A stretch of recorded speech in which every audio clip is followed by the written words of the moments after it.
میرا دل بدل دے، میرا دل بدل دے، میرا دل بدل دے، میرا دل بدل دے، میرا دل بدل دے، میرا دل بدل دے۔ وما أنزل إليهم من ربهم لأكلوا من فوقهم ومن تحت أرجلهم منهم أمة مقتصدة وكثير منهم ساء ما يعملون وقال النبي صلى الله عليه وسلم إن الله كتب الإحسان على كل شيء فإذا قتلتم فأحسنوا القتلة وإذا ذبحتم فأحسنوا الذبحة وَلْيُحِدَّ أَحَدُكُمْ شَفْرَتَهُ وَلْيُرِحْ ذَبِيحَتَهُ صدق اللہ العظیم وصدق رسولہ النبی الکریم۔ ہم سب اسلام کو ماننے والے ہیں، مسلمان ہیں،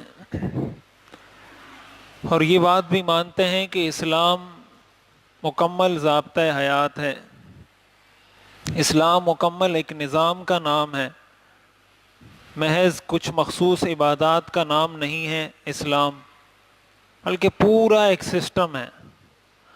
اور ایک مسلمان کی یہ ذمہ داری ہے کہ وہ اپنی بساط کی حد تک، اپنی ذاتی حیثیت میں اللہ نے اس کو جتنی استطاعت دی ہے، جتنی اس کی کیپیسٹی ہے، جتنا اس کا دائرہ کار ہے، جتنی اس میں صلاحیت ہے، اس کے بقدر، اس کے مطابق یہ کوشش کرے کہ اپنے اس دائرہ کار کے اندر موجود چیزوں کو، کاموں کو اسلام کے مطابق بنانے کی کوشش کرے۔ یعنی ایک انسان اگر کوئی نوکری کر رہا ہے، کوئی کاروبار کر رہا ہے، تو اسلام کو مکمل نظام کہنے کا مطلب یہ ہے کہ پھر وہ یہ کوشش کرے۔ ایک تو یہ ہے نا کہ مثال کے طور پر کوئی شخص یہ کہتا ہے بھائی پورے پاکستان میں سودی نظام ہے، سودی بینک ہیں، اب میں سودی بینکوں کو کیسے ختم کروں، ایک یہ بات ہے۔ تو یہ تو ایک انسان کے بس میں نہیں ہے۔ قرآن کریم میں آتا ہے لا یکلف اللہ نفسا الا وسعہا، اللہ تعالیٰ کسی انسان کو مکلف نہیں بناتا، کسی انسان سے پوچھے گا نہیں سوائے اس کے جو اس کی استطاعت میں ہو، جو اس کے دائرہ کار میں ایک چیز آتی ہے، اس کے باوجود ایک کام نہیں کر رہا، قیامت کے دن اللہ اس سے پوچھے گا۔ اب پورے سودی نظام کو ٹھیک کرنا یہ تو ایک طویل المیعاد لانگ ٹرم پالیسی چاہتا ہے، اس کے لیے کام کیا جائے، وہ بھی ذمہ داری ہے، لیکن پہلے مرحلے میں انسان کی ذمہ داری یہ ہے کہ کم از کم اپنی 24 گھنٹے کی زندگی میں غور کریں۔ یہ بات تو ہم سنتے رہتے ہیں نا کہ ہم اپنی 24 گھنٹے کی زندگی کو اسلام کے مطابق بنائیں۔ میں یہ عرض کرنا چاہتا ہوں کہ ہم 24 گھنٹے کی زندگی کو اسلام کے مطابق کیسے بنائیں گے، یہ میں بتانا چاہتا ہوں۔ اس لیے کہ ہم 24 گھنٹے کی زندگی میں نماز بھی پڑھتے ہیں، کاروبار بھی کرتے ہیں، نوکری بھی کرتے ہیں، خرید و فروخت بھی کرتے ہیں، گھر والوں کے ساتھ بھی رہتے ہیں، بچوں کے ساتھ بھی رہتے ہیں، دنیا جہان کے جتنے کام ہے ہر آدمی کر رہا ہوتا ہے اس کو۔ تو اس کی سب سے پہلی صورت یہ ہے کہ انسان جس فیلڈ میں ہے، جس شعبے میں ہے، جس شعبے سے وہ وابستہ ہے، اس کا زیادہ وقت اس کام میں گزرتا ہے۔ مثال کے طور پر ایک آدمی دکاندار ہے، تو اس کی زندگی کا یا اس کے 24 گھنٹے کا جو زیادہ ورکنگ آورز ہیں، جو ورکنگ وقت ہے، اس کا زیادہ وقت دکان میں گزرے گا۔ ایک آدمی نوکری پیشہ ہے، کہیں جاب کرتا ہے، تو اس کا جو کام کرنے کے ٹائم میں اکثر ٹائم اس کا اس نوکری میں گزرے گا۔ ایک آدمی ہے وہ اسٹوڈنٹ ہے، تو اس کا جو ورکنگ ٹائم ہے اس میں سے اکثر حصہ پڑھنے پڑھانے میں گزرے گا۔ اسی طرح کوئی آدمی ٹیچر ہے تو اس کا سارا دن اسی میں گزرے گا۔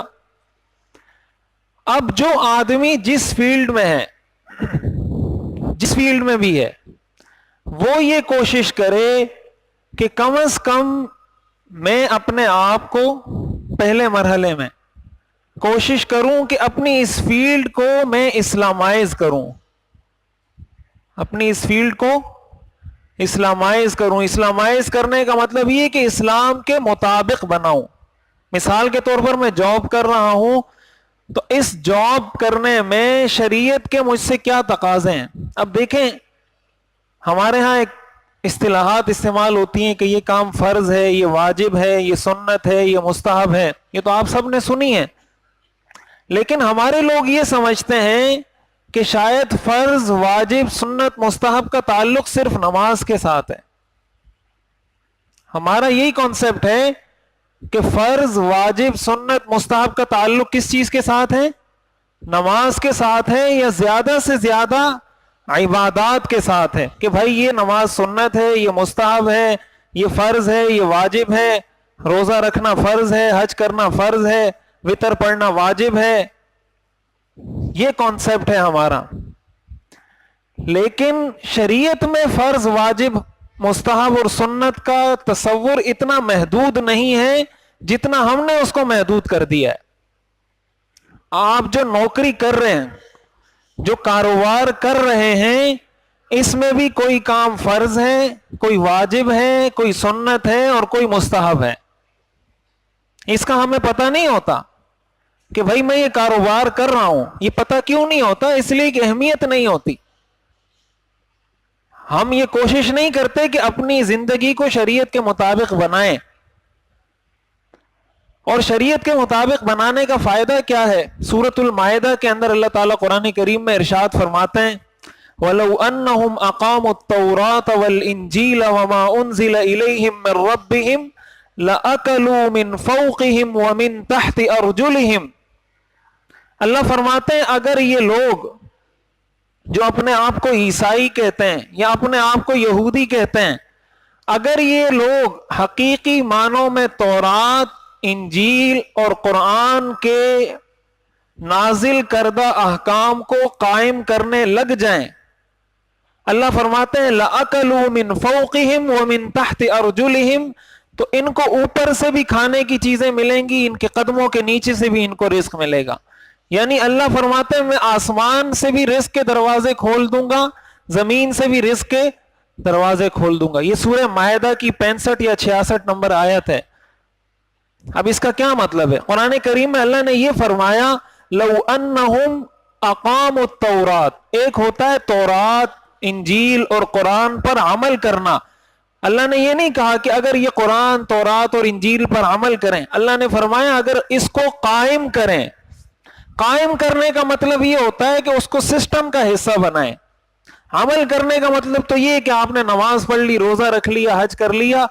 اس کو یہ نہیں کہا جائے گا کہ آپ نے اسلام کو قائم کر دیا۔ اب دیکھیں قرآن کریم میں اللہ تعالیٰ نے بتایا الذین ان مکناہم فی الارض اقاموا الصلاۃ، مسلمانوں کی نشانی یہ ہے کہ اگر ہم ان کو زمین میں سلطنت دیں، بادشاہی دیں، طاقت دیں، اقاموا الصلاۃ، تو یہ ہماری زمین میں نماز کو قائم کرنے کا پورا ایک سسٹم بنائیں گے۔ یعنی ایک اسلامی حکومت کی نشانی اللہ تعالیٰ نے قرآن میں یہ بتائی الذین ان مکناہم فی الارض، کہ اگر ہم ان کو زمین پر حکومت دیں تو ان کا کام کیا ہوگا؟ اقاموا الصلاۃ، یہ نماز کو ادا کرنے کا معاشرے میں پورا ایک سسٹم کھڑا کریں گے، جس سسٹم میں آ کر ہر آدمی کو یہ شوق ہوگا کہ میں نماز پڑھنے لگ جاؤں۔ یہ ایک مسلمان کی پہچان اللہ نے بتائی ہے۔ تو یہ تو کام ہوگا بادشاہ کا، یہ تو کام ہوگا وزیر اعظم کا، صدر کا، وزیر کا۔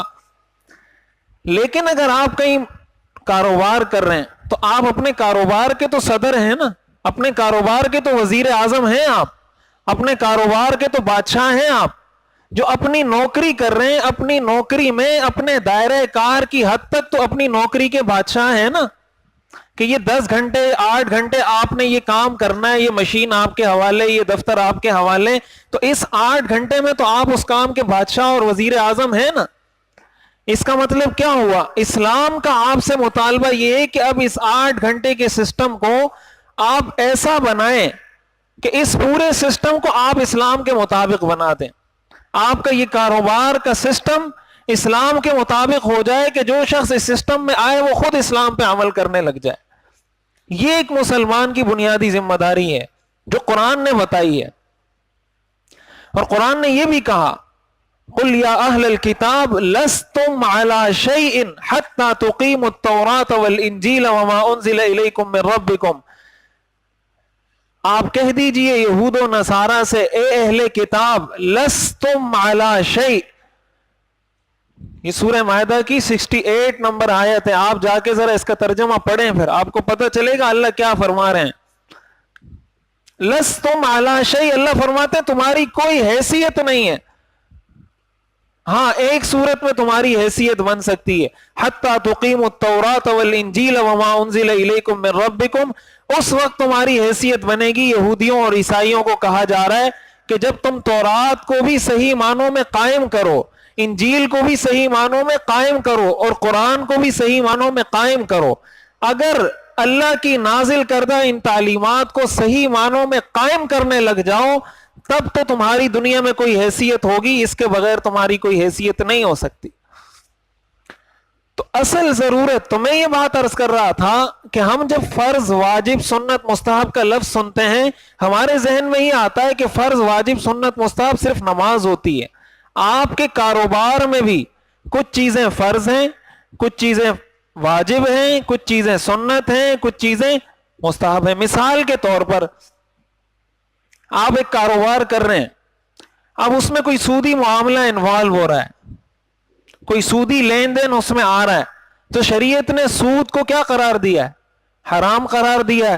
اب اس کا مطلب کاروبار کرتے ہوئے سود سے بچنا کیا ہوا؟ فرض ہوا. کاروبار کرتے ہوئے سود سے بچنا فرض ہوا. اسی طرح شریعت نے ہر معاملے کے الگ الگ اصول بتائے ہیں کہ بھائی اگر یہ کانٹریکٹ کرو گے اس کے یہ اصول ہیں، یہ کانٹریکٹ کرو گے اس کے یہ اصول ہیں، اگر کرایہ داری کا معاملہ ہے اس کے یہ اصول ہیں. اب ان اصولوں کی رعایت کرتے ہوئے اس معاملے کو سر انجام دینا یہ واجب ہے. یہ کیا ہے؟ واجب ہے. ہمیں پتہ ہی نہیں ہوتا کہ یہ معاملہ میں کر رہا ہوں اس کی واجبات کیا ہیں، کیا کیا چیزیں شریعت نے اس میں واجب کی ہیں. اس لیے کہ ہم تو کہتے ہیں میں نے وتر پڑھ لی، وتر واجب تھی، اب ذمہ کیا ہو گیا؟ فارغ ہو گیا. یہ مجھے پتہ نہیں کہ کاروبار جو کر رہا ہوں اس میں بھی بہت ساری چیزیں کیا ہیں؟ واجب ہیں. پھر اس کے اندر سنت آ جاتی ہے. حدیث شریف میں آتا ہے حضور نے فرمایا ان اللہ کتب الاحسان علی کل شیء. اللہ تعالیٰ نے ہر چیز کو اچھے طریقے سے کرنا انسانوں پر لازم کیا ہوا ہے. ایکسیلنسی کے ساتھ، پروفیشنلزم کے ساتھ اچھے طریقے سے اس کام کو کرنا یہ بھی شریعت کا حکم ہے. شریعت کہتی ہے اذا قتلتم فاحسنوا القتلہ، کسی کو قصاصاً قتل کرنا ہو تو اچھے طریقے سے قتل کرو، اس کو ستاؤ نہیں، تکلیف نہیں دو. اگر کسی جانور کو ذبح کرنا ہے تو جانور کو ستاؤ نہیں بلکہ اچھے طریقے سے، پروفیشنلزم کے ساتھ، ایکسیلنسی کے ساتھ اس کو اچھے طریقے سے ذبح کرو کہ جانور کو کم سے کم تکلیف ہو. تو اس کا کیا مطلب ہوا کہ اگر کاروبار کرنا ہے تو اچھے طریقے سے پروفیشنلزم کے تقاضوں کو سامنے رکھتے ہوئے کاروبار کرو. اب ان چیزوں کو سامنے رکھتے ہوئے کاروبار کرنا یہ سنت ہے. یہ کیا ہے؟ سنت ہے. پھر جو آپ کو انکم آ رہی ہے، جو اس سے آپ کو آمدنی ہو رہی ہے، اس سے آپ نے صدقہ کرنا ہے، غریبوں کا خیال رکھنا ہے. نفلی صدقات کی بات کر رہا ہوں، تو یہ نفلی صدقات اس میں سے دینا تاکہ کاروبار میں برکت ہو، یہ بھی سنت اور مستحب ہے. اب یہ میں نے ایک مثال دی ہے، یہ شریعت کا معاملہ ہر کام میں ہے. آپ نوکری کر رہے ہیں کہیں پر، اب نوکری کرتے ہوئے آپ ایگریمنٹ سائن کرتے ہیں کہ بھائی اتنے وقت سے لے کر اتنے وقت تک میں آپ کے ہاں ملازم ہوں. اب آپ نے جب ایگریمنٹ سائن کیا تو اس ایگریمنٹ کی پابندی کرنا واجب ہے. تو یہ ہو گیا نا واجب. اس کا مطلب واجب صرف وتر نہیں ہوتی، صرف وتر کی نماز واجب نہیں ہے، بلکہ اس کے ساتھ ساتھ جو ایگریمنٹ کیا ہے اس ایگریمنٹ کی پابندی کرنا بھی کیا ہے؟ واجب ہے. اچھا پھر آپ نے ایگریمنٹ کر لیا، اس ایگریمنٹ میں آپ نے اس کو اتنا ٹائم دے دیا، اب آپ وہ کام کر رہے ہیں، کام کرنے کے ساتھ ساتھ جو آپ کی لگی بندی ڈیوٹی ہے وہاں آپ انجام دے رہے ہیں، لیکن آپ یہ سمجھتے ہیں کہ اس کام کو میں اور بہتر انداز سے بھی کر سکتا ہوں، اگرچہ آپ پر لازم نہیں ہے، کمپنی کی طرف سے جو آپ کا ایگریمنٹ ہوا ہے اس میں آپ پر لازم نہیں ہے، آپ اپنی ڈیوٹی پوری کر رہے ہیں، اس کا مطلب آپ واجب ادا کر رہے ہیں، آپ پر کوئی گناہ نہیں ہے، لیکن سنت عمل یہ ہے کہ آپ دوسرے کے ساتھ احسان کریں، دوسرے کے ساتھ کیا کریں؟ احسان کریں۔ جب آپ یہ سمجھتے ہیں کہ یہ کام اس سے بھی بہتر طریقے سے ہو سکتا ہے تو شریعت آپ کو یہ کہتی ہے کہ بھائی تمہارے لیے سنت یہ ہے، مستحب یہ ہے کہ اس کام کو اس اچھے طریقے سے کرو۔ کیوں؟ اس لیے کہ شریعت ہر کام کو اچھے طریقے سے کرنے کا حکم دیتی ہے۔ اب جب آپ اس کام کو اچھے طریقے سے کریں گے، اس کا مطلب آپ نے نوکری کے اندر جو چیز سنت اور مستحب تھی اس کا خیال رکھا۔ اس کا فائدہ کیا ہوگا؟ اس کا فائدہ یہ ہوگا کہ وہ کمپنی کا سیٹ اور مینیجر کبھی بھی آپ کو کمپنی سے نکالے گا نہیں، کبھی بھی آپ کو نہیں نکالے گا، اس لیے کہ اس کو پتا ہے کہ بھئی اس کا کام تو اتنا بنتا ہے، یہ تو اس سے زیادہ کام کر رہا ہے، یہ تو اگر اس معیار کا کام بھی کر کے دے تو اس کی تنخواہ اس کے لیے حلال ہے، لیکن یہ تو اس معیار سے بھی اچھا کام کر رہا ہے۔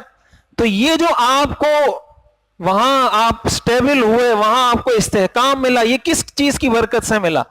سنت پر عمل کی برکت سے ملا کہ آپ نے اس کام کو پروفیشنلزم کے تقاضوں کے مطابق کیا، اچھے طریقے سے کیا، تو آپ کی وہاں نوکری پکی ہو گئی، مضبوط ہو گئی، اور بہت سارے لوگ آئیں گے جائیں گے، آپ کو کوئی نہیں چھیڑے گا۔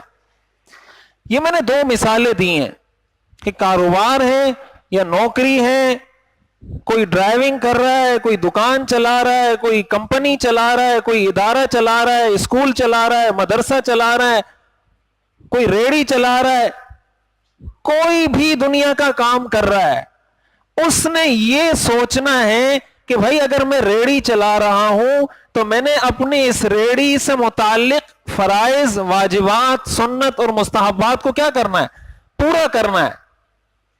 جب آپ اس ریڑھی کو، اب یہ ہمارے لیے ایک نیا تصور ہے نا کہ بھئی ریڑھی چلانے والے کے لیے بھی فرض، واجب، سنت، مستحب ہوتا ہے، تو یہ ہمارے لیے افسوس کی بات ہے کہ یہ تصور ہمارے لیے نیا کیوں ہے۔ ہم جب یہ کہتے ہیں Islam is a complete code of life, اسلام مکمل ضابطہ حیات ہے، تو مکمل ضابطہ حیات کا کیا مطلب ہے؟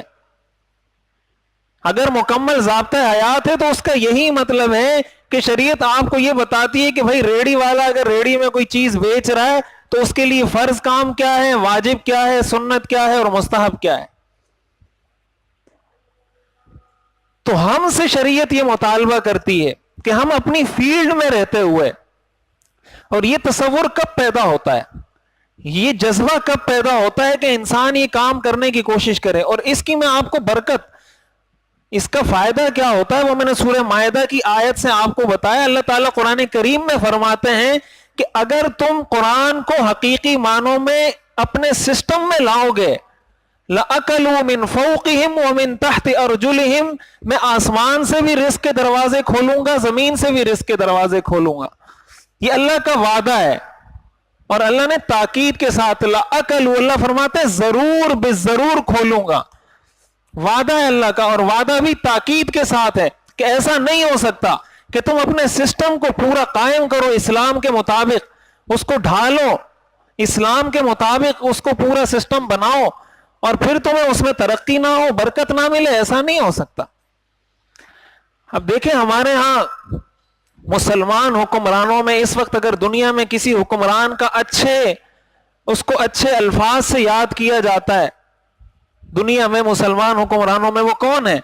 ترکی کا صدر ہے رجب طیب اردوغان، جس کو ساری دنیا کہتی ہے کہ مسلمانوں کا لیڈر ہے۔ کیا کیا ہے اس نے؟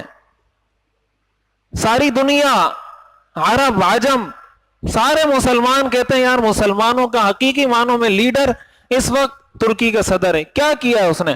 وہ کوئی نمازیں زیادہ پڑھتا ہے، تلاوت زیادہ کرتا ہے، کیا کرتا ہے وہ؟ اس نے سسٹم بنایا ہے، سسٹم اسلام کے مطابق اس نے ڈھالا ہے، اس نے عوام کی خدمت کی ہے، اس نے غریبوں کے حقوق ادا کیے ہیں، اس نے وہاں کی معیشت کو مضبوط کیا ہے، وہاں امن و امان کی صورتحال کو مضبوط کیا ہے۔ یہی اسلام کا سسٹم ہے۔ آپ جب حکومت میں آتے ہیں تو پھر آپ کی حکومت کے لیے بھی شریعت میں کچھ فرض ہیں، کچھ واجب ہیں، کچھ سنت ہیں، کچھ مستحب ہیں. جس طرح کاروبار میں فرض، واجب، سنت، مستحب ہے، اسی طرح وزیر اعظم، صدر کے لیے بھی کچھ چیزیں فرض ہیں، کچھ واجب ہیں، کچھ سنت ہیں، کچھ مستحب ہیں. اگر ایک وزیر اعظم، ایک صدر ان فرائض، واجبات، سنن، مستحبات کی رعایت کرے گا تو وہ پھر اسی طرح ابھرتا ہے جس طرح ترکی کا صدر اس وقت پوری دنیا میں ابھر رہا ہے. تو وہ جو اس کو لیڈر بنایا گیا، یہ دنیا اس کی طرف دیکھ رہی ہے. کیوں دیکھ رہی ہے؟ اس وجہ سے دیکھ رہی ہے کہ اس نے سسٹم کھڑا کیا ہے. اور وہ اسلام کا نام بھی نہیں لیتا کہ بھائی میں اسلامی نظام لا رہا ہوں، لیکن حقیقی معنوں میں وہ جو کام کر رہا ہے وہ اسلام کے مطابق کر رہا ہے. اس کی برکتیں ہمیں نظر آ رہی ہیں. پوری دنیا میں جہاں کہیں مسلمانوں کا مسئلہ ہوتا ہے سب سے پہلے وہ آواز اٹھاتا ہے. فلسطین کا مسئلہ ہو، شام کا مسئلہ ہو، ابھی پاکستان اور انڈیا کا مسئلہ تھا تو ان کی جو ایئر فورس تھی انہوں نے اپنے یہاں ترکی کا جھنڈا بھی لگایا، پاکستان کا جھنڈا بھی لگایا، دنیا کو یہ پیغام دینے کے لیے کہ ہم پاکستان کے ساتھ کھڑے ہیں. کیا فکر ہے اس کو؟ کیا وہ اپنے ملک کو سنبھالے؟ پاکستان کی کیا فکر ہے اس کو؟ یہ اس کی سنت، شریعت کی سنت ہے، مستحب ہے، واجب ہے کہ بھائی ایک مسلمان ملک پریشان ہو رہا ہے، دوسرے مسلمان ملک کی ذمہ داری ہے کہ اس کے ساتھ کھڑا ہو. اس نے اپنا یہ واجب عمل پورا کیا. اس کو پتا تھا کہ وطر بھی واجب ہے، ساتھ ساتھ یہ کام کیا ہے؟ واجب ہے. جب یہ واجب اس نے پورا کیا، دنیا کے مسلمانوں کے دلوں میں اللہ نے اس کی محبت ڈال دی. یہ اسلامی سسٹم کی برکات ہوتی ہیں. تو میں یہ عرض کرنا چاہ رہا ہوں کہ ہم یہ کوشش کریں، ہم صدر وزیر اعظم تو نہیں ہیں، لیکن اپنی کیپیسٹی، اپنے دائرہ کار، اپنی دکان، اپنا گھر، اپنی نوکری، اپنا کاروبار، اپنی ریڑی، اس کی حد تک تو ہم اس چیز کے بڑے ہیں نا، سربراہ ہیں کہ 10 گھنٹے آپ کے پاس یہ دفتر ہے، اب اس 10 گھنٹے دفتر کو آپ نے چلانا ہے، آپ بڑے ہیں اس کے. آپ اس میں فرض، واجب، سنت پہلے آپ اس کو اپنے پاس لکھیں کہ بھائی میرے فرائض کیا ہیں، میرے واجبات کیا ہیں، اس میں سنت کیا ہوگا، اس میں مستحب کیا ہوگا، کس طریقے سے میں اس کو بہتر انداز سے کروں تو میں اس میں آگے بڑھ سکتا ہوں. اب ہمارے ہاں کیا ہوتا ہے، اور یہ ہمارے نظام تعلیم کی وجہ سے ہے. ہمارا نظام تعلیم ہمیں یہ چیزیں نہیں سکھاتا. ہمارے نظام تعلیم سکھاتا ہے جتنا پیسہ مل رہا ہے اتنا کام کرو.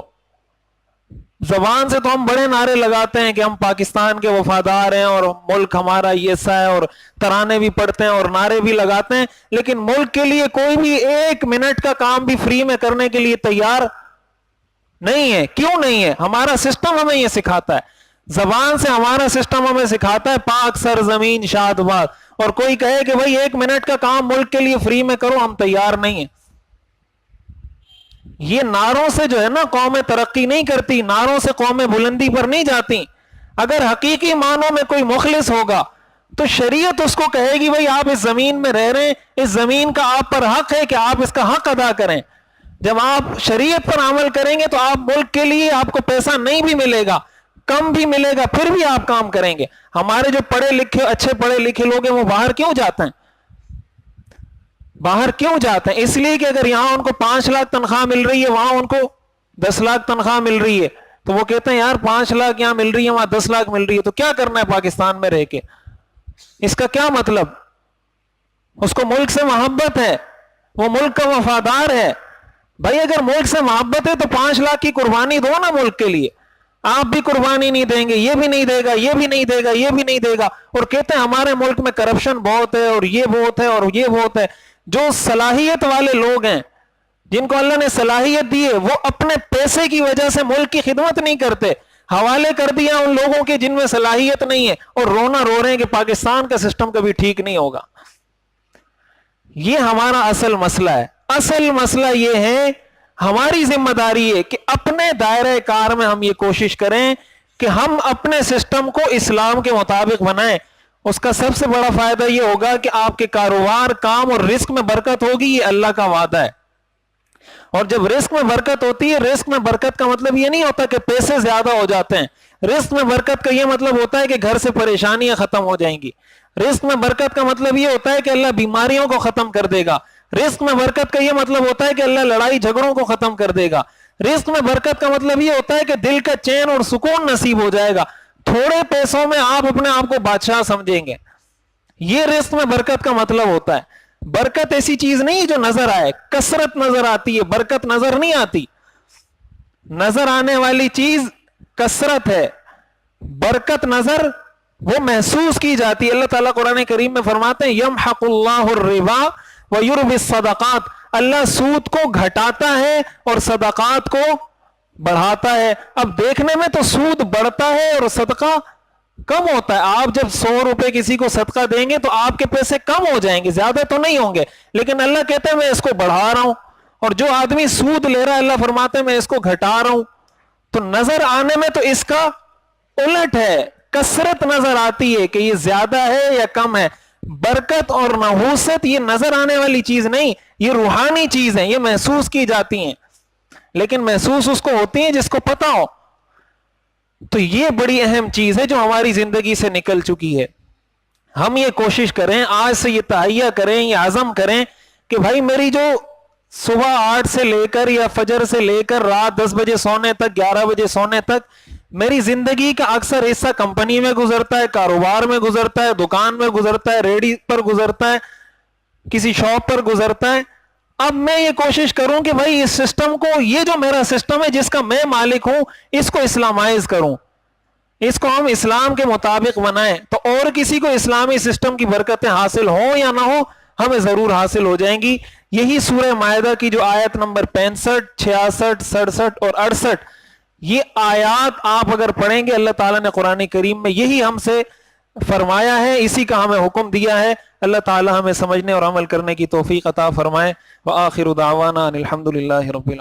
میرا دل بدل دے, میرا دل بدل دے, میرا دل بدل دے, میرا دل بدل دے.